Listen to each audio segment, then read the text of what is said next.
Саламатсыздарбы, урматтуу көрүүчүлөр. Бул эки дарыгер берүүсү. Анын алып баруучусу мен Эрмек Исмаилов жана кесиптешим Бегимай Жетимишева.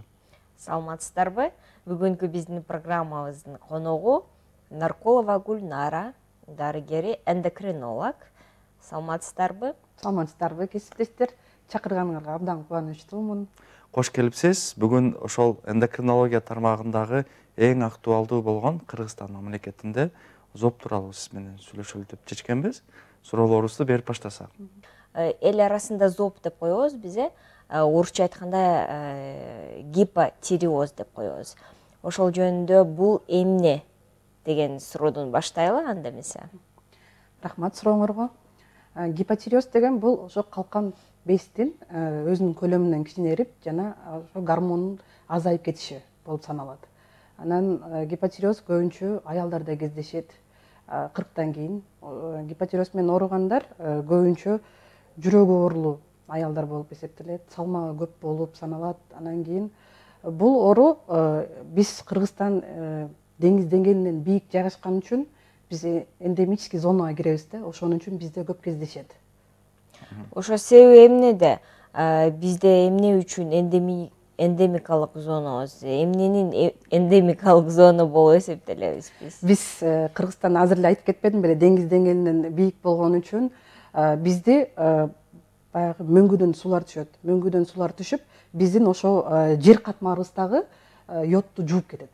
Анан ошон үчүн биз деңизден алыс жайгашкан үчүн биздин жер катмарыбызда йод аз болуп, биздин азыктарыбыздагы йодко бай эмес. Йодко бай эмес болгон үчүн биздин калк көбүрөөк ооруп калат ошо оору мененчи. Анан ошо биздин малдар эле жеген чөптөр йодко байлуу эмес болот да. Анан ошо продукция айыл чарбасынан алган продукциябыздагы азыраак болуп калат. Демек топурак, суу, ошонун баары туз йод жетишпейт. Йод биздин организмибизге керектүү бул элемент. Анан биздин ошо калкан безибиз ал элементти сактап, анан канга өзүнө керектүү деңгээлде бөлүп чыгарып турат. Анан например, бир өзгөрүү болуп кетсе, вирус менен ооруп калса, башынан травма алып калса, же мындай ысыкта көбүрөөк отуруп калса, инсоляция деп коет, көбүнчө солярийлерде болуп көбүрөөк жүрүп калса, анан кийин көбүнчө ангинасы бар кишилер болот да. Ошо ангина менен көбүрөөк ооругандардыкы ошо йод жетишсиздик оорулар менен оорушу мүмкүн да. Анан бул көбүнчө баягы жаш балдардын пубертатный возраст деп коет, когда экинчи половой признаки формирования болгондо ошондо дагы ушундай оорулар менен ооруп калышы мүмкүн. Гормондор канда көп болуп, баягы канда алмашуусу бир аз бузулганда кездешиши мүмкүн да. Ошо канча жашта? Канча жашта болот? 14, 15, 16 жаштын ортосунда ошо болушу мүмкүн да ошолор. Бирок бул норма. Туура? Норма эмес, норма эмес. Бул мындай деш мүмкүн да, что эндемический зонада ошондой кездешиши мүмкүн. Анан бизде көбүнчө кош бойлуу болгондо көп аялдар өзүнүн мындай немесине көңүл бурбай калат да. Кандай десем, үйдүн тиричилиги менен, үйдүн түйшүгү менен өзүнүн ошо ден соолугуна көп байкап жүргүзбөй калат. Анан көбүнчө айыл жергесинде бир түрдүү тамактануу болуп, ошо азыр деле могу шаар жергесинде деле көбүнчө элдер арыктайбыз деп диета отуруп бир түрдүү тамактануу болуп, ошонун арасында йод азыраак жеп калышкан үчүн оору кездешиши мүмкүн. Кош бойлуу аялдарды айтып кеткен себеби, если кош бойлуу энеге йод жетишпесе, бала төрөлгөндө анын деле ошо балага берилиши мүмкүн. Бала төрөлгөндө мындай баягы кретинизм деп коет, акылы кемирээк болуп калышы мүмкүн да. Ошон үчүн мен айтат элем, кош бойлуу аялдарга ошо боюнда бар экенин билгинче эле мындай планировать эте баштаганда эле врачтын көзөмөлүндө туруш керек деп. Биз көптөн баягы билебиз да, йодду бул тузда бар деп элестетебиз да дайымачы, ошо тузду кошуш керек деп. Бирок көп туз салса дагы зыяны болот да баягы. Анан ошол сизден сурайын дедим эле, кайсыл жерден дагы алса болот ошо йоддорду? Сиз тузду айттыңыз, биз Кыргызстан ошо СНГ боюнча биринчи программа киргизгенде, бул баягы мындай да профилактикасы бар да булардынчы. Вот туздагы бул бизге абдан керектүү заттар, ошо анан айтып атпайсыз, тузду көбүрөөк салганда депчи.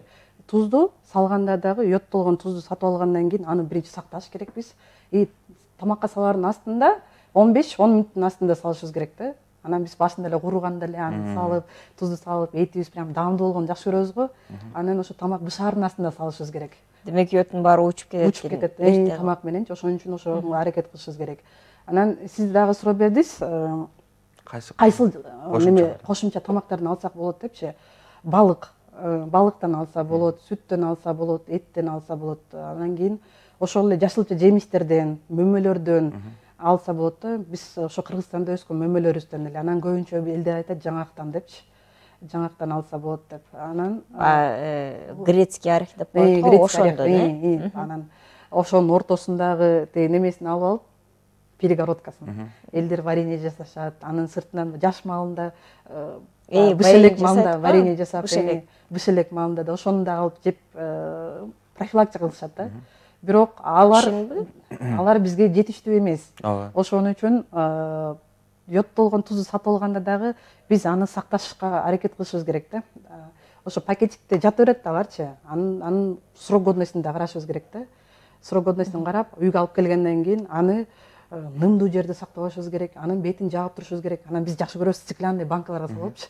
Стеклянный банкага эмес, анын сырты жабык болуш керек. Караңгыда сакташыбыз керек, йод учуп кетпеш үчүнчү. Анан кээки мамлекеттерде бар, ундарды йоттогон мамлекеттер бар. Ундарды йод кошушат, анан кийин ошо балдар жей турган азыктарга дагы йод кошушат. Что бала кичинекей тайынан эле жеген йоду жетиштүү болсун депчи. Мына биз баарын эле йод кайсыл жерде сакталган, кайсы жерде бар деп анан сүйлөштүк. Клиникалык белгилер, эгер мисалы үчүн йод жетишпестик болсо, йод жетишпестик болсо, мага ошо эле бейтап келет да. Анан кийин эле бирөөлөр жиберет. Тааныштарчы, ушун эжебиздин йоду бар, йод азыраак болуп, зоп болуп калышы мүмкүн деп жиберишет. Жибергенде келгенде айтам да эжегечи. Эже, сиз мүнөзүңүз боюнча кандай кишисиз депчи. Анан ал айтат, мен мурда аябай шустрый болчумун, аябай мындай сергек болчумун. Азыр ушул жандуу болчумун, жашоого мындай үмүтүм аябай жакшы болчу дейт да. Анан бир себептерден эле ооруп калдым, ооругандан кийин ушундай болуп калдым дейт. Уйкусу келе берет, уйкусу кечкурун деле уйкум келет, күндүз да уйкум келет, үшүкчөл болуп калдым дейт. Үшүк киши жайдын кезинде деле ысык тапта деле үшүкчөн болот да. Анан вес кетти, салмак коштум депчи. Салмак коштум, анан чачтарым түшө баштады деп. Биздин аял киши мындай эң биринчи биздин сулуулук чачта да. Чачыбызда, кашыбызда, кирпигибизде, анан ошолорду ошондон эле байкап калат да. Чачтарым түшө баштады депчи. Үйдү карасаң, шыпырсаң, ары бери чачтары толтура болуп, үйдөгүлөрдөн да замечание алып баштадым депчи. Анан ошо териси кургак болуп калат. Ошо йод жетишпеген маалдачы. Териси кургак болот. Айтып, крем колдонсо деле күнүнө 3-4 жолу крем колдонгонго туура келип калат. Анан тери баягы бул состояниеден запущенный болуп калса, настолько кургак болуп калат, прям неме крокодильная кожа деп коет да биздин медициначы, ошонго чейин барып калышы мүмкүн. Аябай кесилип, жарылыпчы. Анан тили чоңоет. Тилде тиштердин издери калат, кулагы анча укпай калышы мүмкүн. Анан үнү дагы грубый болуп калышы мүмкүн. Грубый деп мындай эркек сыңалдыкында болуп калат да. Жанагы эмоционалдык жактан бат жини чыгып калабы? Бул йод жетишпегенде эмоционалдык жактан бул киши мындай кайдыгердик мамиле кылып калат да. Например, бала жыгылып түшсө, биз бала жыгылып түштү деп неме кыласың, карап турат. Ал киши өзүн контроль кылбай калат да, ошон үчүн. Анан депрессия түшүшү мүмкүн бул больнолорчу. Депрессия түшүп калат. Депрессиядан дагы апатия деп коет. Бегмайстер жакшы билесиңер, апатия деген бүт ошо айлана чөйрөгө мындай кызыгы жок болуп калат да. Кызыгы жок. Биз аял киши мындай көчөгө чыкканда кызыл көйнөк кийемби, ак көйнөк кийемби деп мындай ойлонуп баарына баары бир болуп калат. Бул ооруп калгандарга баары бир болуп калат да. Ошо йод жетишпеген маалда. Эмоционалдык туруксуздук болуп калаттыр. Эмоционалдык туруксуздук болуп калат. Демек бизде вот мурун сначала мен кичинекей чагымда да эсимде калыптыр. Баардык эле жарнамаларда мындай жарнамалык щиттерде көчөдө деле кетип баратсаң, ар жерден окучук да. йодтолгон туз колдон, йодтолгон туз колдон деп телевизордон да берчү, аябай көп болчу. Бирок анын деген азыр мындай көп көрбөй калдым, же мен байкабай калдымбы билбейм. Мына эми суроо, балким ошол мезгилде аябай көтөрүлгөн, баягы саны ооруп калган адамдардын саны көтөрүлгөндүр. Баягы 96-98 жылдар мисалы үчүн, 2000 жылдары. Азыр мисалы үчүн көп информацияларды алып, элдер өздөрүн карап калгандыр балким. Саны азыр көбөйдүбү же азайдыбы, же аялдар көбүрөөкпү, эркектер көбүрөөкпү, жаш балдар көбүрөөкпү, ошон сиздин жеке статистикаңыз болсо? Мен азыр сиз айтып кеткен суроого кошулам. Ошо Советский Союзга чейин, Советский Союз ошо бузулганга чейин биз эми көрүп калдык да, садикке барып калганбыз. Ошол маалда бизге садиктен капсулаларды берет, рыбий жир, андай йодный таблетки депчи. Ошолорду ичип калдык. Андан кийин Советский Союз бузулганда деле биз көрүп калдык да. Эсизде бар, нанга жетишпеген маал. Ошо эсимде бар да. Ошол маалда эми баягы перестройка деп коет, Кыргызстан жаңы өнүгүп аткан маалында бир 10 жыл ичи ошо контролго алынбай калган мезгил болуп калды да. Адамдар баягы өзүнө жетиштире албаган маал болуп, көп миграция кетишип, ошол моментте мындай статистика мындай жакшы көрүнбөй калды да. Андан кийин эми сиз айтып атасыз, эми депчи, азыркы могу ковидтен кийин көбүнчө уже кайрылып баштады да. Кайрылып баштап, өзүнүн ден соолугуна көңүл бурушуп, өзүнө ар бирин симптоматикасына мындай кулак салып калышты. Анан азыр менин статистикам боюнча, жеке оюмча, ковидтен кийин көбөйдү. Көбөйгөн себеби бул ошо айткан адамдар өзүнүн ден соолугуна ал сезими көбөйүп, көбүрөөк маани берип калышты да. Ушул жерде дагы бир суроом бар эле. Жана йод жетишпегендиктен деп айтып атпайсызбы? Зоптун пайда болушунчу дагы башка факторлор болушу мүмкүнбү? Мисалы үчүн стресс. Ооба, стресс бул ошо йод жетишпегенге кирет, ал дагычы. Бул деле фактор. Бирок баягындай тукум куучулугу деле бар да. Стресс ошонго мындай пусковой фактор деп коет, ошол болушу мүмкүн. Сиздин тажрыйбаңызда кайсыл кесиптин ээлери көбүнчө ошо зоб менен кайрылат? Менин тажрыйбамда көбүнчө ошо кардиологияда жүрөк оорулары, андан кийин хирургдарга булардын зоб менен ошо зоб жетишпеген оорулардын көбүнчө таш пайда болот өтүндөчү. Ошолор хирургдарга барышы мүмкүн. Анан кийин ошо ашказан оорулары, ашказанга кислотасы жетишпегенде ошо ашказан оорусу менен барышы мүмкүн. Жакшы сиңирбей. Жакшы сиңирбей. Андан кийин булардын ошо йод жетишпегенде дене саргайып кетет да. Ошон үчүн ошо гастроэнтерологторго көбүнчө кайрылышы мүмкүн да. Анан ошол эле азыр айтып атпаймынбы, мындай аял киши өзүн сулуу сезгиси келет деп трихологторго барышы мүмкүн, чачым түшүп атат депчи. Андан кийин ошол эле семейный врачтарга мындай алым жок, күчүм жок, бирдеме жумуш кылганда баса албай атам, тура албай атам деп барышы мүмкүн да. Слабость болгон үчүнчү. Мындай өзүңүз статистика кылгансызбы? Мисалы үчүн офисте иштегендер көп кайрылат зоб менен, же болбосо базарда олтургандар. Себеби мен бул жерде баягы стресстин канчалык деңгээлде адамга таасирин тийгизип, анан ошол зоб пайда болгон. 40тан кийин мындай бирдей эле. Офисте отурган, ошо дордойдо, базарда отургандар, ошо магазинде отургандар бардыгы бирдей эле кайрылышат 40тан кийин аялдардынчы. Себеби 40тан кийин биздин ошо калкан бездин өзүнүн размери аял кишиники особенно кичирей баштайт. Ошон үчүн бирдей эле. 40ка чейин баягындай айтып атпаймынбы, көбү ошо вирусный оорулар менен ооругандар, же травма алгандар, ошо себепчи болгон или үй бүлөсүндө бар болгондор кайрылышат да. Рахмат. Так, еще вопрос.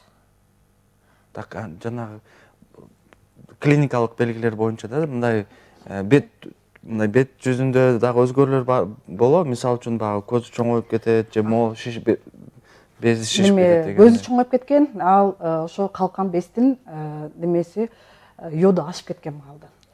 Ал йоду ашып кеткен эмес, гормондор ашып кеткен маал болуп калат. Гормон Т3, Т4 деп коебуз, ошо ашып кеткенде биздин организмде баягы уулу өзүнүн заттарын чыгарып баштайт да. Ошондо бул биздин калкан безибиз организмде катаболизм, анаболизм бүт механизмдерин башкарган үчүн бу жерде өзүнүн эле организми өз ошо гормон көбүрөөк бөлүнүп чыгып ууландыруу процесси башталат. Ошондо көздөр чыгат, көздөр мындай бакыран көз болуп калат, анан кийин бул жерде тери неме баягы нымдашып калат. Анан бул оору менен ооругандар көбүнчө ысыкты көтөрө албай калышат. Анан салмагы түшөт, туалетке бат-баттан барышат, эми ич өтүпчү. Анан дагы булар беси түшөт деп айтып кеттим го. Беси түшкөнгө жараша именно йод организмде көбөйүп кеткенде, ошо гормондору көбөйүп кеткенде нерв системасы жабыркайт. Нерв системасы менен жүрөк системасы жабыркайт. Нерв системасы бул кишилер туруктуу эмес, мындай вспыльчивый деп коет го, бат ачуусу келгендер, анан кийин мындай нервный, бир сөздү айтсаң ошо сөздү көтөрө алышпайт, бир жерде отура алышпайт. Анан сөз сүйлөсө баягы бат сүйлөгөн үчүн жарым-жартылай сөздөр түшүнүксүз болуп калат. Анан жүрөк согушу бат-баттан болуп, тахикардия болушу мүмкүн булардачы. Анан баягы бизде зоптор бөлүнөт, ички зоп, сырткы зоп болупчу. Сырткы зоп боло турган болсо, моюн өзгөрүлөт дагы, жоон моюн болуп калат. Анан баягы биздин ошо гормондор организм менен бири-бири менен тыгыз мамиледе болуп турган үчүн жыныстык бездерине доо кетирип, именно аял кишинин айызы келиши бузулат. Айызы келиши бузулуп туруп, анан баягы тукумсуздукка алып келет. Абдан көп коркунучтуу немелери бар. Ооба. Последствиясы деп коет го. Тиги неме боюнча да сурайын дедим эле да. Мисалы үчүн азыр биздин көрөрмандар ошол белгилердин өзүндө баарын байкап олтуруп, анан кимге кайрылабыз, анан жана кандай анализдерди тапшырыш керек деген суроо келиши мүмкүн. Бул оорулар менен ооругандар көбүнчө дарыгерлерчи толтура анализ тапшыртып коет да, керектүү, керек эмес. Ошон үчүн көп эле кайрылгысы келбейт да. Анан мага келгенде мен 2 эле гормон тапшыртырсам таң калышат. Гүлнара, мытам сдавали 5 анализ депчи. Сага келип биз 2 эле анализ менен эле УЗИге жибердиң, болду. Бизге ошо дарыны жазып берип атасың депчи. Эмне себептен деп сурайт да. Анан ошол эле УЗИде отурган специалисттер өздөрү эле карап эле жазып берип коюшат. Ошон үчүн айтам, керектүү адиске кайрылып, өзүнө керектүү анализдер жаздырса көп деле акча кетпейт. Атайын протоколдор бар да ошо. Ошо атайын протоколдор бар. Ошонун негизинде ошо кайрылган больнойго биринчи себептерин аныкташ үчүн ошо бир эле гормон ТТГ деп коебуз, тиреотроптун гормон. Ошону эле тапшырса болот. Анан ал жерде өзгөрүп боло турган болсо, уже калганда гормондорду уже тапшыра башташат. Анан УЗИге биринчи кармалап көрөбүз, пальпация кылыпчы, ошо калкан безди. Анан өзгөрүү бар боло турган болсо, УЗИге жиберебиз. УЗИ специалисти жакшы болсо, азыркы мындай жаңы аппаратурасы жаңы болсо, анан специалист жакшы болсо, ал жерден жакшы результаттар менен келиши мүмкүн. Кече күнү эле бир студент кыз кайрылды, ошо Көлдөн келиптир. Ал жакта аны зопсун деп специалист бир аз немерээк окшойт, либо аппаратурасы слабыйраакпы, же специалист ошо тарткан слабоватый мындай тиреоидит деп коюптур да. Анан гормону жакшы эле экен. Бул кыз мен ушундай зобум бар экен деп, переживание, эмоциональный перегруженность болуп эле ойлонуп жүрөптүр да. Анан келгенден кийин мен жакшы специалистке жибердим. Ал жактан щитовидкасында өзгөрүү жок деп келди, гормондору жакшы деп келди. Ал кызга айттым, эми мага 6 айдан келесиң, если 6 айда эле ушундай результат болсо, сенин мындай ооруң жок болот депчи. Сен мага келбей турган болосуң деп. Демек анда дагы бир жолу кайталап коелу, эң негизгиси, эгер өзүңүздөрдө ушундай бир клиникалык белгилерди байкасаңыздар, анда эндокринологко кайрыласыз. Андан ашык алдын ала эч кандай анализ тапшырбай эле коюңуз. УЗИ щитовидке деген болот. Аны алдын ала өтүп кереги жок, себеби дегенде бунун баардыгы ашыкча, акча, каражат болуп калат. Ошого биринчиден дегенде сиздер эндокринолог деген дарыгерге, адиске кайрылыңыздар. Же болбосо Гүлнарага кайрылсаңыздар болот. Мен анан кесиптештерге айткым келет да, көбүнчө санавиация боюнча башка больницаларга барып калам да. Анан биздин деле кесиптештер ошо бири-биринен информация алгандан уялбаш керек. Мен эч такыр уялбаймын. билбей калган жеримди, медицина деген бул аябай чоң неме да. Албетте. Ошон үчүн айтам, бул бири биринен суранып, жазып, бизде аябай азыр группалар көп, WhatsApp'тан, либо болсо ошо Instagram'данбы, либо Facebook'танбы жазып, ушундай жиберейин деп атам, жардамыңызды бериңизчи депчи. Биз ошо бейтаптар үчүн, ошолордун ден соолугу бар болуш үчүн биз немебизди аябайбыз да. Анан дагы бир нерсени эстеп кеттим, айта кетейин. Москвада бир эже бар, гинеколог. Ошо менин студенткамдын эле эжеси. Ошол мага анализ жиберип калды. Гүлнара, жардам бере аласыңбы депчи. Карасам, Москвадагы доктурлар Москвада эле баардыгы кыйратат деп ойлойт да. Биздин гормондор, бериле турган гормондор, бир эле маал бериле турган гормондор бар да. Аны 2 маалга бөлүп берип коюптур. Ал киши ал жакта иштейм деп жүрсө, аракет кылып жүрсө, анан ал гормондорду иче баштаганда жүрөгүнө наоборот залал тийиши мүмкүн да. Анан коррекция кылып бердим. Бияктан эле туруп, анализдерин карап туруп эле, ошо даттануусун угуп эле коррекция кылып бердим. Анан кийин 6 айдан кийин айтып атпайбы, Гүлнара, өзүм жакшы сезип калдым, рахмат сага дедим. Ошо Россияга ишенип, эки жакка ишенип эле, бул жакта доктурлар кыйратат деп эле жүрөбүз деп, бирок андай эмес экен депчи.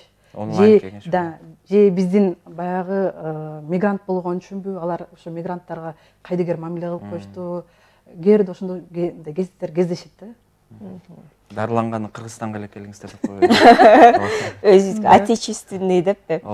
Бирок бул деген сиз айтып кетип атпайсызбы, бул дарыгерлер жакшы билишпейт деген эмес. Буну айтып кетиш керек да, себеби дегенде биз деген ар бир өзүнүн специалисти бар. Эндокринолог, гастроэнтеролог, жана башка. Анан биз жыл өткөн сайын өзүбүздүн гана мындай өзүбүздүн адисибизден гана карап атып, башка мисалы үчүн педиатр сферабызды жалпысын билебиз, анан кийин майда бир жаңылып атпайбы? Медицина билере турбайт да, күн сайын өзгөрүлөт. Анан ошого биз да кичине унутуп калабыз. Балким же болбосо жаңы бир информациялар чыгып калган, ошондуктан жаңы рекомендациялар чыгып калган. Ошо да. Анан ошого эндокринологдун рекомендациясын хирург алса болот, же болбосо башка адистер болот. Ошого адамдар ойлобосун элдер, бул жаман врач экен, анан дагы тигиндей деп, жок, ал туура эмес. Анан баягы акыркы суроолордун бирөөсү дарылоо боюнча да. Дарылоо боюнча дагы атайын протоколдор барбы? Же болбосо дагы кандай бир биздин жолдору барбы? Кыргызстан ушунчалык баягындай, кандай десем, бедная странабыз да. Биздин протоколубуз именно ошо калкан безди лечение кылыш үчүн протоколубуз жок. Аны ачык эле айтып кетиш керекпиз. Биз ошо окуган, ошо Турциядан карап окуйбуз, Россиядан карап окуйбуз, зарубежде карап окуп, өзүбүзгө протокол кылабыз, өзүбүзгө керектүү маалыматты алабыз да. Ошо келген бейтаптардын статистикасын карап туруп, анан кийин протокол кылсаңыздар керек. Мен отделение кардиологияда иштейм да, ошо айтып атпаймынбы, именно ошо эндокринологический больнойлорду көрөм депчи. Анан күнүнө 5-тен 6-дан больной көрсөм, ошо консультация кылыпчы, ичинен 5-өө тең ошо гипотиреоз менен жолугушу мүмкүн да. Тиреотоксикоз менен 1 айда 2 жолу 3 жолу эле көрүп каласың. Анан дарылоосу бул гормонозамещающая терапия. Аны обязательно врачтын көзөмөлүндө болуш керек. Бул бейтапчы. Анан ичип коюп, бир аз жеңилдеп калгандан кийин дарыны таштабаш керек. Келип анализдерин тапшырып, ошо болду, ичпейсиң дарыңды дегенче врач менен чогуу болуш керек. Мына эң негизги суроо эми. Ошо дарыланып бүтүп толугу менен бардык берилген рекомендацияларды аткарды, мисалы үчүн, анан ушул оорудан айрылса болобу? Бул суроону көп эле сурайт. Ошо неме кылганда, эми ушул сен дарың менен өмүр бою ичип жүрө беремби мен деген болот да, бейтаптардачы. Анан мен айтам, ооба, менин дарымды эртең менен уйкудан туруп эле иче коебуз депчи, гипотиреоз болсочу. Туруп эле иче коебуз, бул сиз менен өмүр бою бул кала турган дары депчи. Анан өзүнүн определенный немелери бар, показательдери бар. Бирок көбүнчө гормонозамещающая терапия көбүнчө жашоосунун аягына чейин калып кетет. Анан если